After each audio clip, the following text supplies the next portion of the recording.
Hello out there. Welcome to PCG TV, where we bring you all the interesting conversations, interviews, and anything that you want to see on TV. You'll find it here, especially from the Christian and indeed Presbyterian perspective. The show, as you know, is called To Serve, where we talk to our ministers, our catechists, and the agents who have been called to ministry. My name is Jerome Ochiri. We'll go for a short break. When we come back, I'll introduce my guest and we go into the conversation. Don't go anywhere.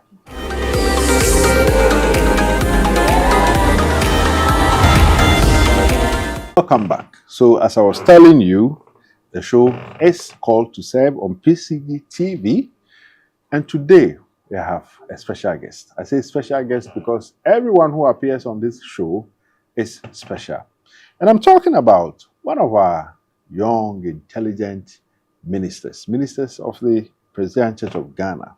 This one is he is at Asumdwe Preaching Point, which is within Mile 50. And Mile 50, if you know very well, is near Koforidua, or it's actually in Koforidua.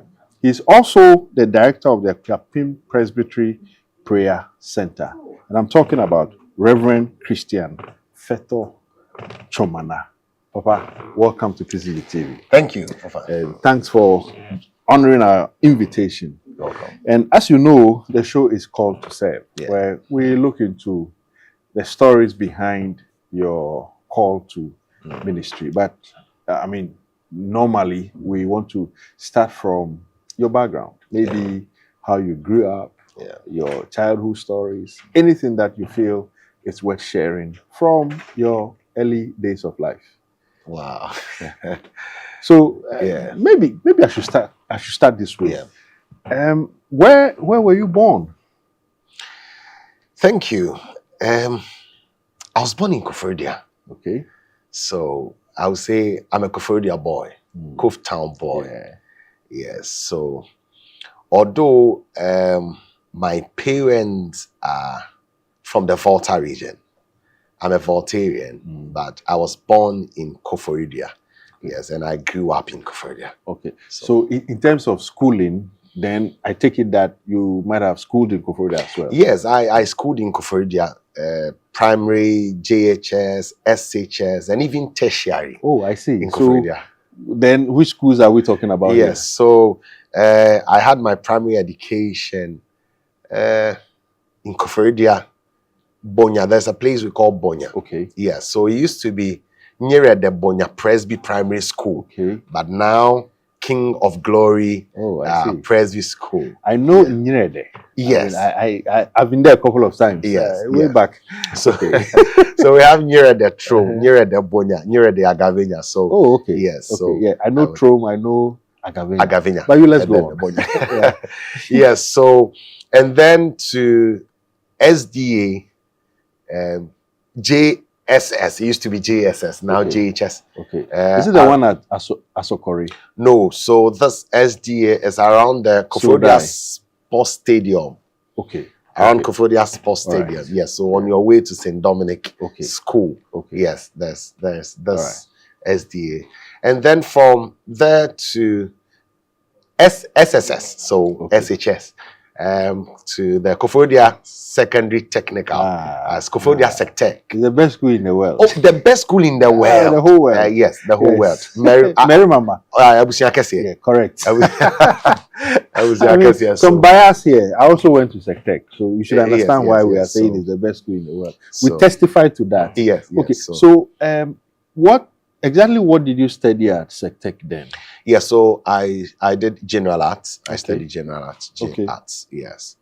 And then from Koforidua Sectech to the Koforidua Technical University, where I did marketing. Wow. Yes. Wow. Yeah. So from general arts to marketing. To How was the transition like? I mean, I thought arts, it's not so much about marketing and business and those things.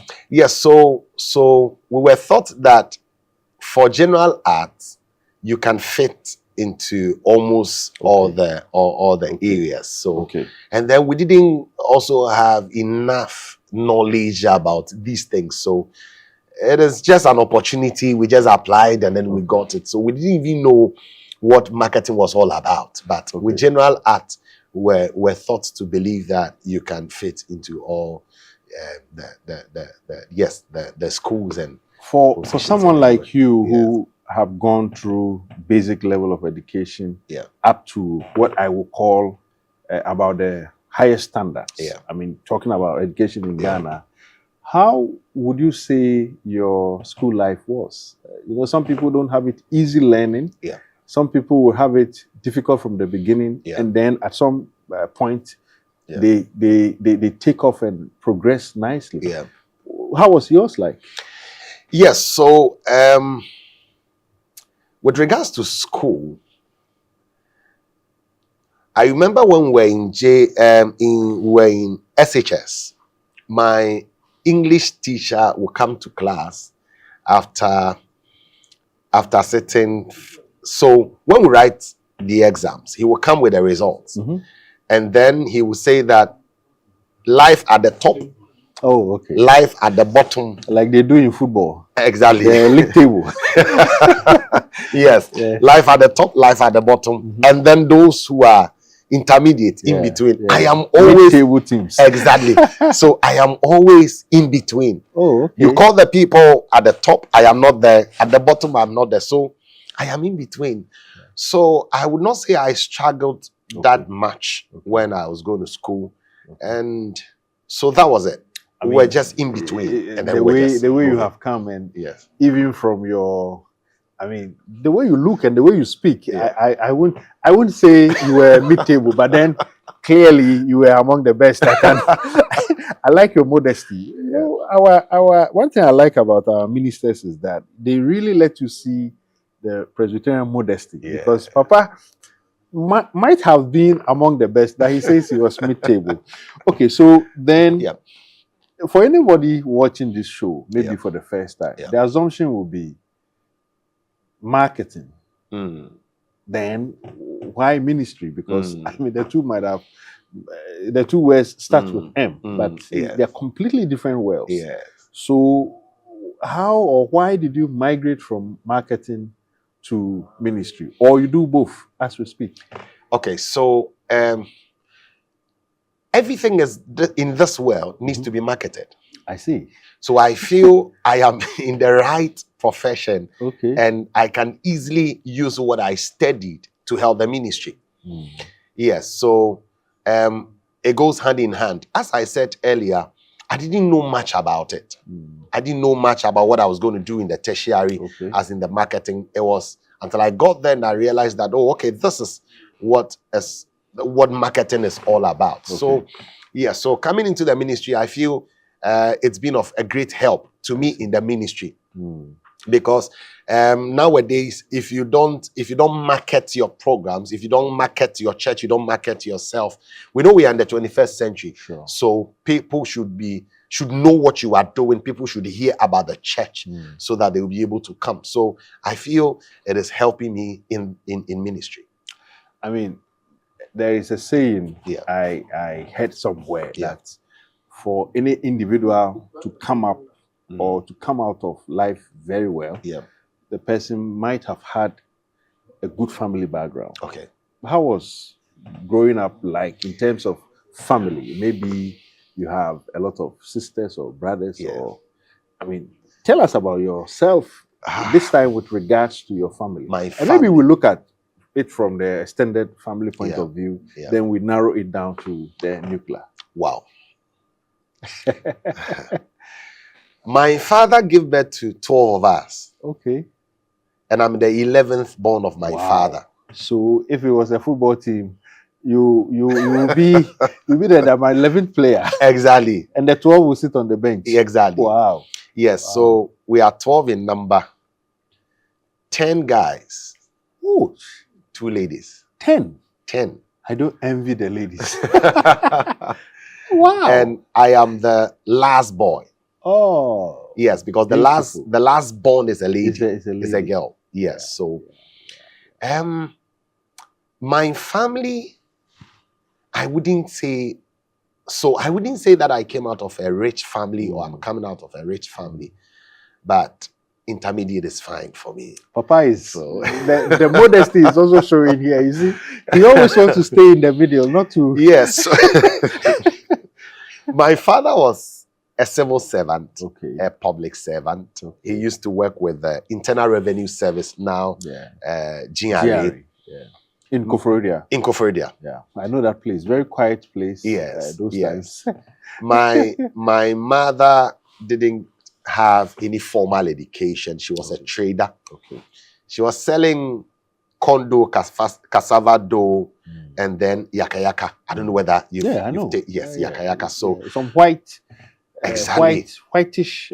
You know it. Yeah, I know it. Yes, yes. I mean, it was very common in Koforidua when I was growing up. So good. So I don't know about Accra. You may have eaten my mother's I'm yaka yaka. sure, very, yes, so, very because those times she was. We eat it with pepper. And, exactly, you know it. Yeah, you know it. You know it. And then 1 man 1,000. Yes. You know that. So my mother.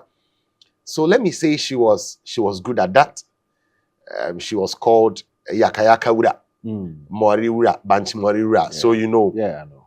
And then my father was worked with the Internal Revenue Service. Okay. So a very modest family. Exactly. My mother was a hard-working. We'll go for a short break. When we come back, Papa has been talking about his family background, a very modest family, but we'll look at whether or not his nuclear family too is a modest one. Yeah, don't go anywhere.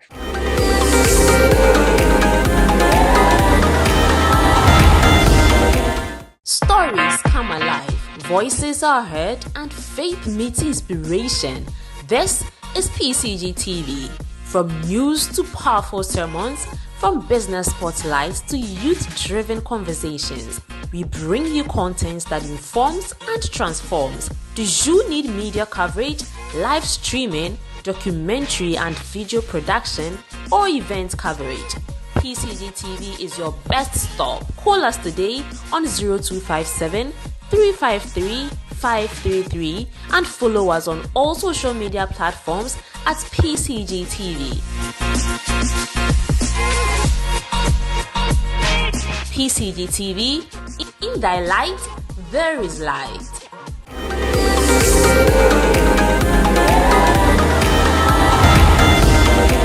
Welcome back. So, as I was telling you before the break, Papa was talking about his family background. We want to go this time. So we looked at the extended family, quite an extended family. I mean, a family of 12 people, especially with children, 10 of them being boys. It's not an easy family. You should understand that the father was a strong man. So, Papa, you are married? Yes. With how many kids? For now, 2. For now, 2. Yes. I like that answer. Yeah. I like that answer because it is futuristic. Yes. All things are possible. Yes. I mean, we trust our God so much. And Mama's name is? Mama is Hannah. Okay. Fetor-Tsormana. A prayerful woman. You know, the moment Hannah comes out, you should know that. No wonder Papa is a director at the prayer center. And that's a small family, a young family. I'm sure family life is okay. So being minister and also having a family, there are often conversations around how difficult it is to manage ministry. I mean, being a reverend minister and also keeping the balance between that, the pressure that comes with that, and the pressure that comes with making sure that your home is also sound. What are your thoughts on that? Yes, it is not that easy. Okay. What makes it difficult? Being the minister in charge of a congregation. So in my case, it's a preaching point. Okay. And then the director of the whole Equiapim Presbytery Prayer Center. You are in a district, you are in a presbytery, and then you also have a family. I have come to know that my first congregation is my family. Wow. Because whatever happens in your family reflects in your ministry. So it is not an easy thing. Every eye on you, all eyes on you, How are you going to manage your family? How are you managing your children? So your children go out there, and whatever they do, they have a flag. And they would always want to treat your children, I don't know, with a particular eye or with a particular attitude. Because the minister's child. Yeah. The minister's child. So it is my responsibility to make sure that my children are accepted. The Lord accepts them, and the community also accepts them. Because if they should point a finger at my child, saying that this is Papa Osofo's child, and this is what he's doing, I would not even get that moral courage to be able to stand in front of my children's service or my JY to talk to them.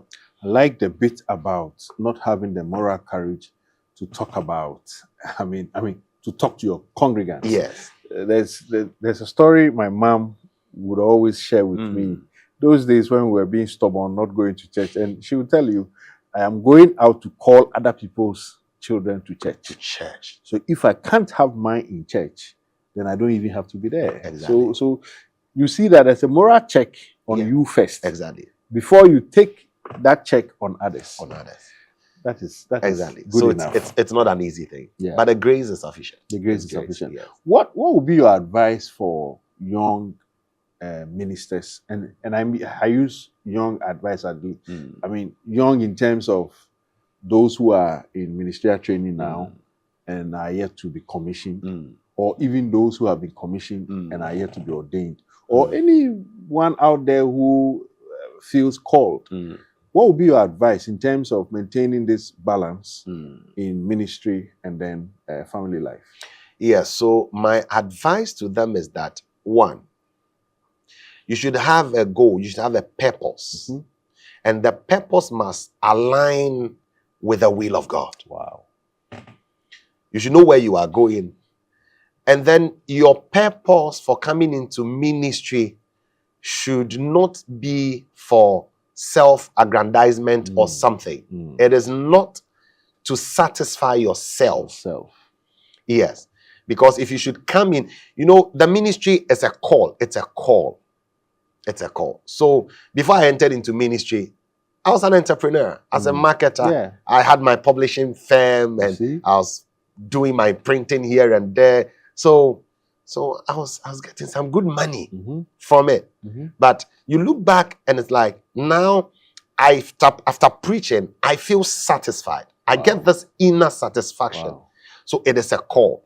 So my advice to them is that the Lord has a purpose for us. Before you go into ministry, you should know why the Lord is calling you.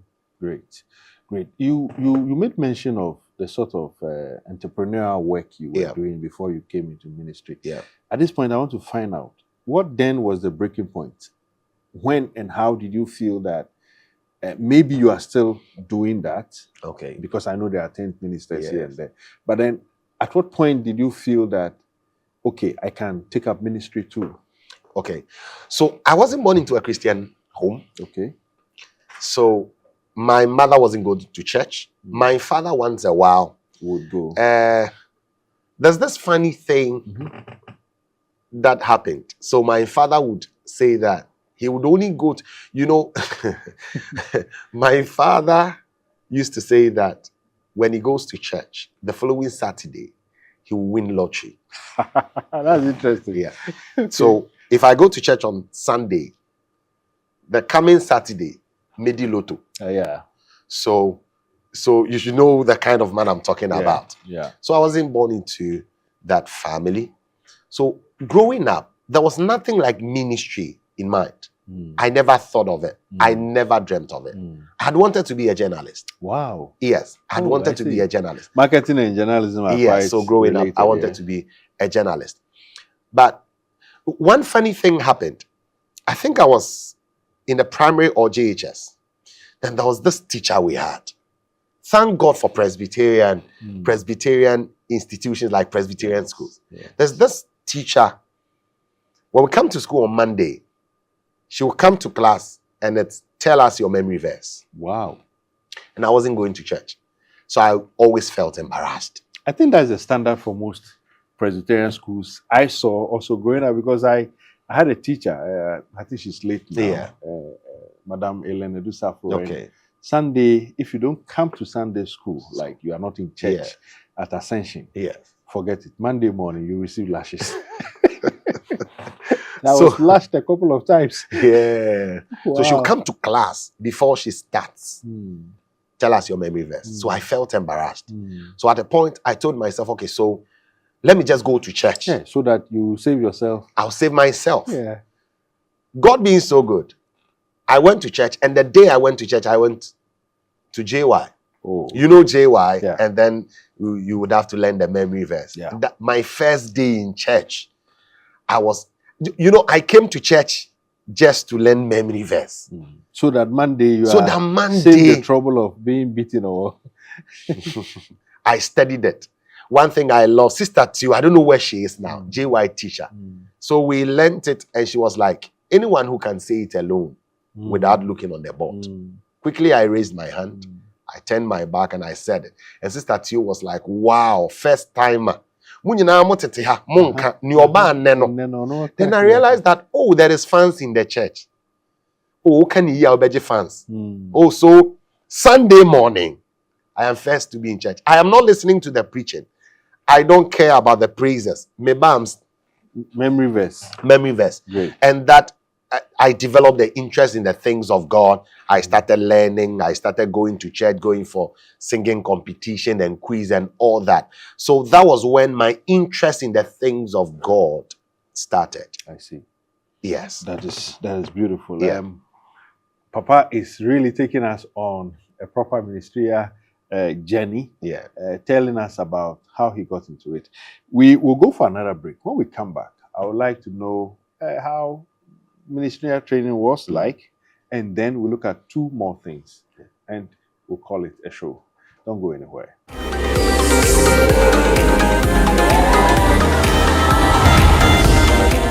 Stories come alive, voices are heard, and faith meets inspiration.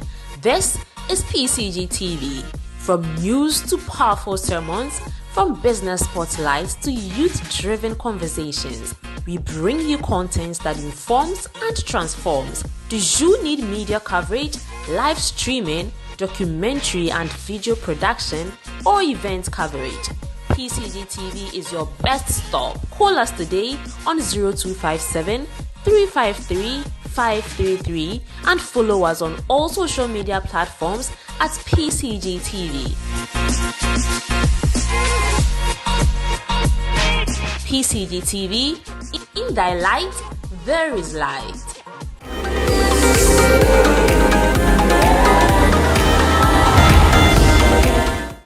Welcome back. So, as I told you, Papa was telling us about how he entered ministry. Briefly, Papa, I want us to look at how life is at Asumdwe Preaching Point, where you are, and also your work as director of the Krapin Presbytery Prayer Center. But just to touch on your studies at, did you go to Trinity or? Yes, SNT? Trinity Theological Seminary. Okay. How was your, school life there? Wonderful. Wonderful. You know, there is this notion, there is this perception about Trinity. Which is what? They call it the wilderness. Oh, really? Yes, the wilderness. So when we were going, we were anxious, we were nervous. What is it? Are we going to starve? Are we going to die? So, but God being so good, it was a cool place. The lecturers were good. It was perfect. It was wonderful. And which year were you commissioned? I was commissioned in the year 2016. Wow, that's almost 10 years. Yes, almost. So next year will be 10 years. Yes, post-commissioning. Yeah. And that means that you were ordained in 2018. Yes. And from that point to today will be 7 years of ordained ministry. And where have you been to, or is Asumdwe Preaching Point your first? No, so my first station was Ebenezer Congregation, Mipum, in the Adeso district. Mipum, or you from Adeso on your way to Asamankese. There's a small town, Mipum. Right. Yeah, so I was there for 3 years. And then I was transferred to Koforidua to to the Equiapin Presbytery Prayer and Retreat Center from 2019 to date. Wow. So I've been at the prayer center from 2019. But when I came to the prayer center, I was attached to Christ Congregation, Mile 50. Yeah. Mile 50. Yeah. So Yeah. yes, I was there from 2019 through to 2023. Okay. Then I was transferred from Mile 50 as an associate minister to be the minister in charge of the preaching point. Okay. So from 2023 Till I've date. been to date. I've been at the You prayer. know, I had some friend ministers at Mile 50. Okay. I don't know where. One is late, Reverend Ahim Ahim Kramensa, he was my father. solid man. Yeah.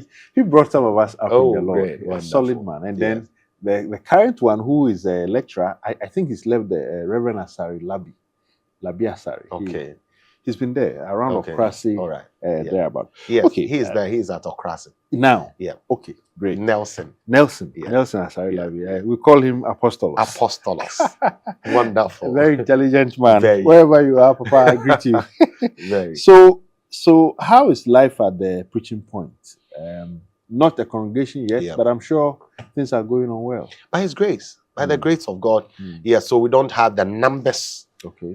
but by the grace of God, the places, the hand of the Lord is Okay. strong, Okay. and the church is growing. Yeah. Yes. And then your work as director of the Equiapin Presbytery Prayer Center. Yes. I know our church has a number of prayer centers. Yes, I've been exactly. to the Mount Moriah, Yeah. Danfa one. Yes. I'm yet to.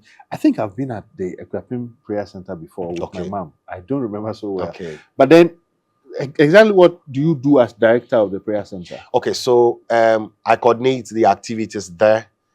It's not yet a residential place. Okay. So yes, because we don't have accommodation. Okay. Yes. So we organize retreats, we organize prayer sessions. Every Tuesday we have our Grace Hour prayer service. Every Tuesday, and then every public holiday there's an all-day prayer retreat from the morning around 9 a.m. through to about 2 p.m. Yes. So these are some of the activities. So people around, is it basically about those in the presbytery that come, or people from outside the presbytery Yes, also even come? people outside the Presbyterian Church. Oh, they all come there. Yes, to they pray? come. They come to pray. Okay. They come to wait on God. It's not, as I said, there are no accommodations. Yeah. So they come, they pray, they go.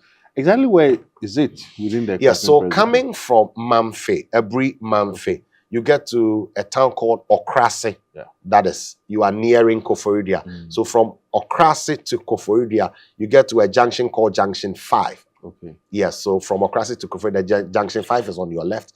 You can use Junction 5, you can use Junction 4, and it is straight to the place. Do Before you get have to Mafia. do you have any special programs or special events at the prayer center? Maybe you want to talk about them? Yes, so as I said, immediately we hear the interior minister saying that we have declared this day as a public holiday. Oh. We are there. We are praying. Oh, okay. Yes, from 9 a.m. Every public holiday. Every public holiday. Okay. We are there. We are praying from 9 a.m. to 2 p.m. And Ghana has a lot of public holidays. So what it means is that almost every month every man there is we are an praying. event. We are praying. There is a Yes, prayer service Yes, we there. are praying. And then if you are in and around Koforidia, every Tuesday from 6:30 to 8:30, yes, there's a prayer. Okay. There's a prayer service going on. I mean, before we go, let me take your thoughts on this. There are people who say that the life of an Osofo is very boring, always in cassock, some gown or preaching, and you don't even have time for yourself. I mean, given your work as director of the Equiapin Presbytery Prayer Center and also minister in charge of the Assembly Preaching Point, I guess you are busy. But what do you do to, in your leisure time? What are some of your interests? What are the things you do to make sure that, you release stress from ministry? Also, for ministry life is not boring. Really? It's not boring at all. Those who have that perception today, you need to get rid of it. Yes. So you would have to, first of all, psych yourself up. Okay. The way you see it, the way you want it to be, that is how it is going to be. How you conceive or how you perceive it. For me, ministry life is not boring. Okay. At all. You just make sure you make time for yourself. make time for yourself. Yes, once a while, I take my wife and my children out. We go to the poolside. The children will swim, go to the beach. Yes, we go for shopping.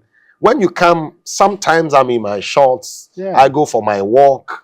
I go to the gym with my headsets, with my earpiece in my ears. I enjoy music and all that. Ministry life is not that boring. Okay. Yes, so you know, the Lord needs your body to be able to work with. Yes. Yes, so you would have to stay healthy, stay strong, so you can have the anointing and die early. Yes, you can still die with all the grace on your life. Yeah. So I just make sure I make time for myself. I eat well. I go out. I drive around.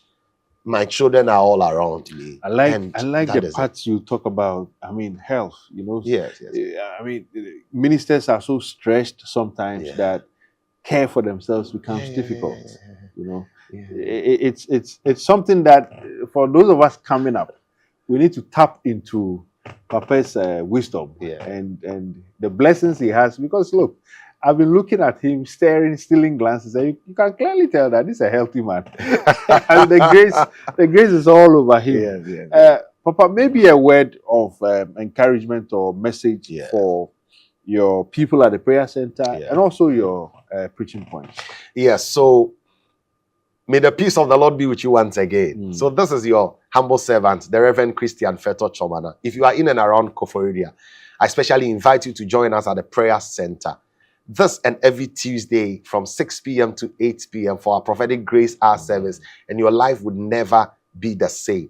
And then at the Asumdwe preaching point, at the same venue, the same place at the prayer center, we meet at the prayer center on Sundays from 8:30 to 11 a.m. You would never regret joining this family. And then up and coming ministers, those who have the call of the Lord. Listen. Sikano, punya kakra, siye kakra, fabicho num kakra. Ya no watu kan kakra. No waji weni nso kakra. Na uradi hiya woni pedua dia ya adwuma. Uradi nshira. Lovely. Thank you so much, Papa, for being our guest today. Very interesting conversation we have had with Reverend Christian Fetor-Tsormana, who is the minister in charge of the Asumdwe preaching point at mile 50 near Koforidua, and also director of the Akwapim Presbytery Prayer Center in the Eastern region. Hopefully, next week we'll come your way with another interesting conversation on Call to Serve. Until then, on PCG TV, we say, in thy light, there's light. Goodbye. Stories come alive, voices are heard, and faith meets inspiration. This is PCG TV. From news to powerful sermons, from business spotlights to youth-driven conversations, we bring you content that informs and transforms. Do you need media coverage, live streaming, documentary and video production, or event coverage? PCG TV is your best stop. Call us today on 0257 353 533 and follow us on all social media platforms at PCG TV.